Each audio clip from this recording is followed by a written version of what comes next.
Hey guys, welcome to another ramble.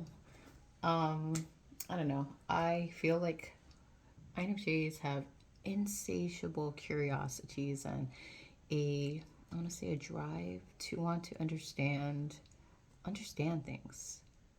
I know I do.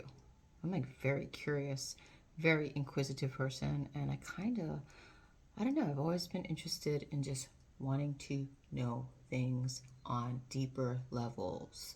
So I do things for fun, and what do I mean by what do I do for fun? I do things like this for fun. See that? So today I was like, I don't have anything to do, so let me really figure out what a narcissist is. There we go. That's the breakdown. And I even color coded. I color coded. I also took note that an unaware empath also displays some narcissistic traits until we become self-aware, and then that kind of I want to say, I don't know, we grow beyond that and we don't practice those things anymore.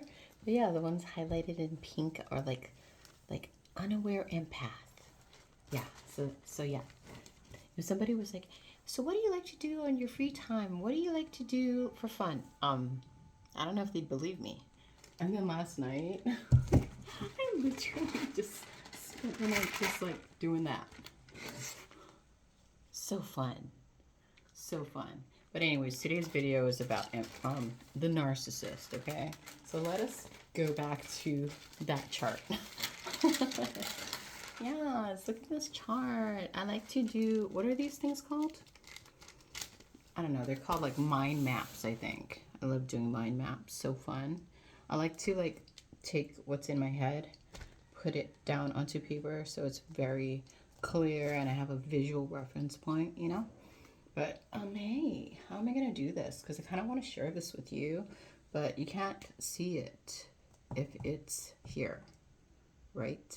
Okay, I think I have an idea to solve this. All right, I don't know. I tried mounting it on a tripod, but it was so hard.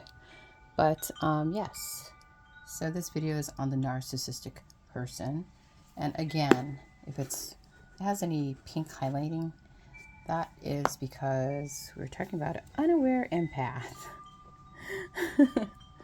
Okay, so this is how you know you're dealing with someone with, I guess, who's a narcissist. Usually they are egotistical, so it's like a me versus we mentality. And what I mean by that is they're always thinking about themselves. They always think that you are, I want to say, in combat with them. So that's why it's always kind of like when you have a conversation, they either shut it down, they don't want to hear your perspective because they don't want to take accountability. They make it like you have the problem when you're actually trying to, I don't know, problem solve and make the relationship better and stronger. But like I said, they're combative and they refuse to do the inner work, to take accountability, to become self-aware, to work on themselves, etc. Okay, so let's start with that. So narcissistic person, I want to say, let's start from the top, I guess. They gaslight. They're quick to anger, jealous. Like if you, I don't know, say you have something going on for you that's, putting you in the spotlight, I feel like they become jealous and envious, What is this? Needs external validation, needs to be liked by everyone. Attention, they need attention. They seek praise. They can't generate it on their own because, they don't like themselves. They need, I want to say, doesn't think they, I can't even talk, what the frick? Doesn't think they need to change. Lacks empathy. Entitled, expects special treatment to be given to them, not anyone else. Hypersensitive to criticism. even constructive criticism, you know. And I think an unaware empath at some point in their lives is also hypersensitive to criticism because, you know, we spend so much of our time trying to help and please and appease that when somebody points out a flaw, we just kind of like, oh my, you know what I mean? We kind of like, oh my gosh, they don't like me, and oh, you know, I've worked so hard to like please everyone. How come it's not enough? You know, I don't know. I've kind of outgrown that though. Dismissive and not considerate of your feelings and needs. Let's see what else. Grandiose, only affiliate with people they think are cool and interesting. Superior, God complex, needs to be admired. Puts people's needs before you. For example, lose friends, acquaintances, coworkers, and strangers. Let's go to this side of the mind map. They're bad at communicating. And I think empaths too, you know, in the beginning, that's why we like, I don't know, do some passive aggressive stuff because we don't really know how to communicate. But once we know how to communicate, that's a game changer. Feel empty inside. Get pleasure out of the misery of others. Yes, I've seen that. Like they usually like, especially if you're a happy person or like a peaceful person, they really like to like push boundaries. They want to see if they can bring you down to their lower vibrational state. You know what I mean? Because that feels comfortable for them. You know, they don't want to rise to a higher vibrational state, so they'll try to pull you down to theirs. Throws temper tantrums, yes. Usually they're like children. You know what I'm saying? Doesn't regulate their emotions well. Absolutely. And I think I don't know, unaware empaths also have this issue too until they become more self-aware. But that's the thing, the empath is seeking self-awareness. The narcissist doesn't think they need to change because they don't think they have a problem. You know, they're like, oh, you accept me the way I am. You know, this is me. Like, okay. Even if you're like harming yourself and harming others, you don't think there's a problem and you don't think that you need to compromise or change anything. That's interesting. Okay. Let's see. Fears rejection. And I think unaware empaths also fear rejection at some point, you know, when they're unaware and they're kind of trying to work through their abandonment issues. But I think the narcissist and the empath definitely have abandonment issues. You know, it's just like I said, the empath is willing to like pinpoint that, work through it, heal it, and become better for it. And the narcissist just kind of like doesn't do anything about it except throw temper tantrums and gaslight and get angry and not communicate it. You know what I'm saying? I feel like this video is freaking all over the place, but let's keep going. Superficial. They're concerned about their appearance and the appearance of people around them. They use triangulation tactics, you know? And then makes you feel like you're the problem.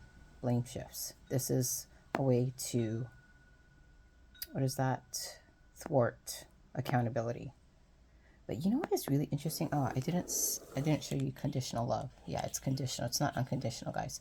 But I also came across this interesting term, nice guy narcissist. Nice guy narcissist. I was just like, whoa, I've never heard of that before. But basically, a nice guy narcissist is nice guy narcissist is the epitome of accommodating behavior.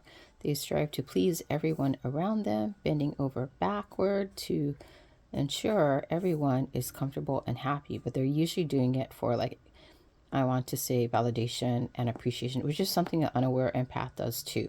And that's why, like, for most of my life, I questioned myself, am I a narcissist? Because I feel like I had, and I don't know if I still have them, honestly, but I had like narcissistic tendencies, like when it comes to like, yeah, needing the external validation, need to be liked by everyone. You know, that's where the people pleasing came in. And then, like, I was kind of bad at communicating my needs and my wants and my feelings because I didn't want to upset anyone, which went back down to that. I'm not gonna lie, dude. When I was unaware, I did have temper tantrums, guys. And I definitely couldn't regulate my emotions well.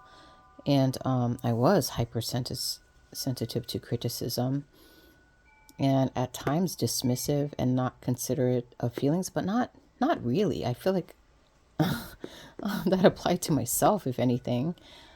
Yeah, and even putting other people's needs before me. But then the difference between, I think, the narcissist and the empath is we do this to ourselves, and the narcissist does this to us. You get it? Like, this is self-inflicted. This is like they inflict it towards like their partner or people closest to them, Yeah. That is my mind map that I wanted to share with you. Another interesting reminder that you should always remember is, normally we will like give dysfunctional relationships 90% of our attention, like that's why we're trying to fix it and resolve it and harmonize it. What did I do wrong? Try to make things peaceful, try to balance it out, Normally we do 90%, right? We put 90% into dysfunctional and 10% into healthy. Flip it. You should definitely do 90% on healthy people and 10% on dysfunctional, which I am currently doing. Absolutely. Like, if I smell BS or I smell trash, I'm taking it out. Yeah, well, that was my little ditty. That went on for like 12 minutes. That's crazy. I don't know if this even made sense, but yeah, if you learned something, cool. If you didn't, that's cool too. Blessings to one and all. Amen.